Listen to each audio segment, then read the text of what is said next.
नमस्कार, मैं आरबी सिंह यादव और आप देख रहे हैं मेरा YouTube channel RB Singh Yadav editor. आज मैं उत्तर प्रदेश के एक बड़बोले नेता के बारे में यह वीडियो बना रहा हूं और बहुत ही मज़ेदार किस्सा है और वो नेता हैं पूर्वांचल के ओम प्रकाश राजभर। आप मेरे चैनल को सब्सक्राइब करें और पूरा एनालिसिस देखें ओम प्रकाश राजभर के बारे में।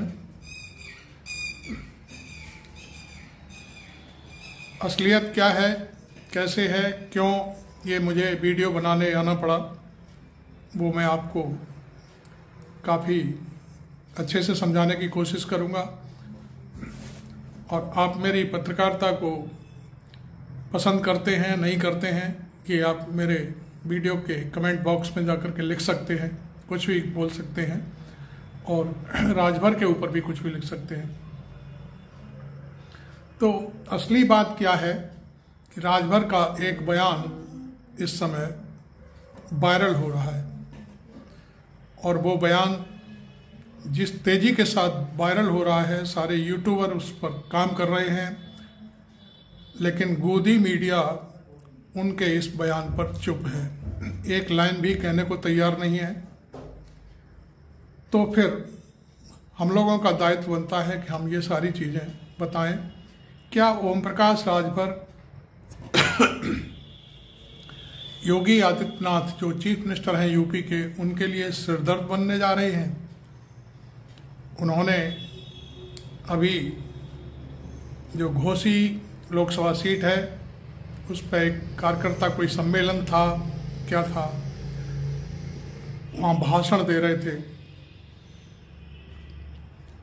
उस सम्मेलन में उन्होंने सीधे सीधे योगी जी को डाउन करने की कोशिश की। शुरुआती दौर में उन्होंने कहा कि मुझे प्रधानमंत्री नरेंद्र मोदी और गृह मंत्री अमित शाह ने यहाँ यूपी में अपॉइंट किया है, मैं किसी की दया पर नहीं आया हूँ यहाँ पर। ये बात यहीं तक सीमित होती तो कोई बात नहीं थी, लेकिन आगे चल करके उन्होंने जो कहा वो और सुनिए। एक कार्यकर्ता जो उनकी जिला पंचायत की बॉडी है, वहाँ का सदस्य है, उसको कहा कि आप थाने जाओ लेकिन सफ़ेद गमछा पहनकर नहीं, पीला गमछा जो 10-15 रुपए में बाजार में मिल जाता है उसे पहनकर जाओ। दरोगा की हिम्मत नहीं है कि वो आपसे पूछ सके, आप सीधे जाकर कहना मुझे ओम प्रकाश राजभर ने भेजा है। तो दरोगा की हिम्मत नहीं है कि वो पूछ ले मुझसे फ़ोन करके कि ये आपने भेजा है। ये गमछे का कमाल होगा।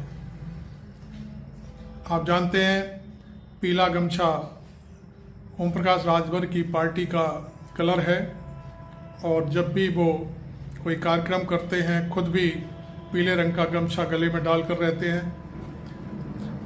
ओम प्रकाश राजभर ने यहाँ तक कह दिया कि डीजी में भी हिम्मत नहीं है, डीएम और एसएसपी की तो औकात क्या है कि वो राजभर से पूछ सके कि ये कार्यकर्ता आपका है।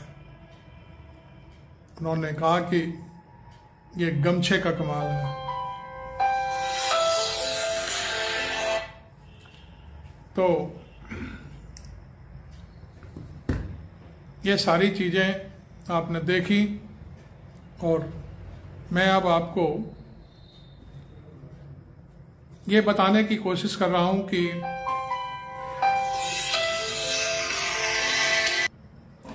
तो मैं जहां तक मानता हूं ओम प्रकाश राजभर योगी आदित्यनाथ के लिए मुसीबत बन गए हैं, लेकिन जो राजनीतिक विश्लेषक हैं, जो टीका टिप्पणियां करते हैं, उनका मानना है कि राजभर 2024 के चुनाव के दौरान जो कुछ भी कहेंगे भारतीय जनता पार्टी उसे सहन करेगी और कुछ भी नहीं बोलेगी, क्योंकि आपको मालूम है राजभर पहले भी जब सत्ता में थे, मंत्री थे, तब तल्ख टिप्पणियां किया करते थे। तब योगी आदित्यनाथ ने उन्हें अपने मंत्रिमंडल से बर्खास्त कर दिया था, लेकिन उन्होंने फिर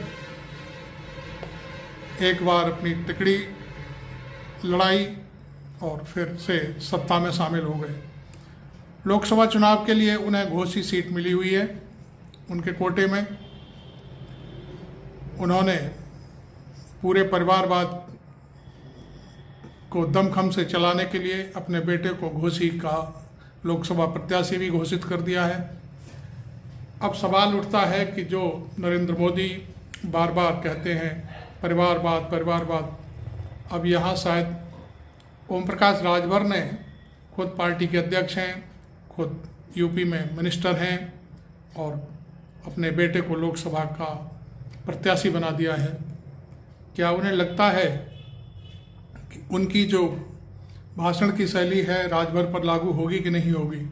शायद इसका जवाब मुझे नहीं मिलेगा, क्योंकि मोदी मेरे इस वीडियो को सुनते ही नहीं होंगे और सुनेंगे भी तो वो कभी बोलते नहीं होंगे। हालांकि ये मेरा सवाल है नरेंद्र मोदी से, उन्हें मेरे इस सवाल का जवाब देना चाहिए और हम पूरी अपनी पत्रकारिता को हिम्मत के साथ कह रहे हैं कि नरेंद्र मोदी ओम प्रकाश राजभर के खिलाफ क्या कोई कार्रवाई करेंगे, क्योंकि उन्होंने अपने बेटे को लोकसभा का प्रत्याशी बना दिया है। दूसरी बात, वो एक चुने हुए मुख्यमंत्री और 7 साल से लगातार यूपी की सत्ता हाथ में लिए हुए ऐसे व्यक्ति को, जो भारतीय जनता पार्टी का दुलारा सितारा है, उसके खिलाफ इस तरह की ऊल फजूल बातें कर रहे हैं। क्या उन्हें इसके खिलाफ कार्रवाई करने का, लेकिन ऐसा नहीं होगा। हम आपको बता दें क्यों नहीं होगा। पूर्वांचल में राजभर जो समाज है उसका थोड़ा बहुत कई सीटों पर दबदबा है और इसी के चलते राजभर के पास 4 विधायक भी हैं। हालांकि वो विधायक अकेले राजभर ने नहीं जीते थे, वो अखिलेश यादव के साथ जो समझौता हुआ था, आपस में जो मिलन हुआ था, उसमें ये सीटें अखिलेश यादव के मोहलत उन्होंने जीती थी। पहले भी जो घोसी का विधानसभा का चुनाव हुआ था उसमें भी राजभर बहुत हैं, लेकिन अखिलेश यादव ने वो चुनाव भारतीय जनता पार्टी को हराकर अपने प्रत्याशी को खुद जिताया था।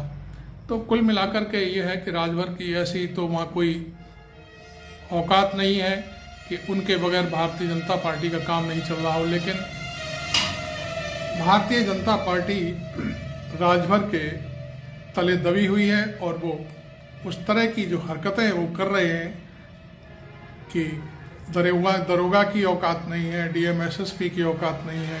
यहाँ तक कि उन्होंने डीजी को भी घसीट लिया है कि डीजी की हिम्मत नहीं है कि वो फ़ोन करके हमको पूछे कि ये कार्यकर्ता किसने भेजा है। तो कुल मिलाकर के आपको ये मेरा छोटा सा एनालिसिस राजभर के ऊपर कैसा लगा, आप मेरे चैनल पर आकर के मुझे सब्सक्राइब करें, फॉलो करें और जो भी आपको लिखना है मेरे चैनल के ऊपर राजभर के बारे में, मेरी पत्रकारिता के बारे में, मुझे बहुत अच्छा लगेगा, लिखिए ज़रूर। Thank you very much. मैं आरबी सिंह यादव।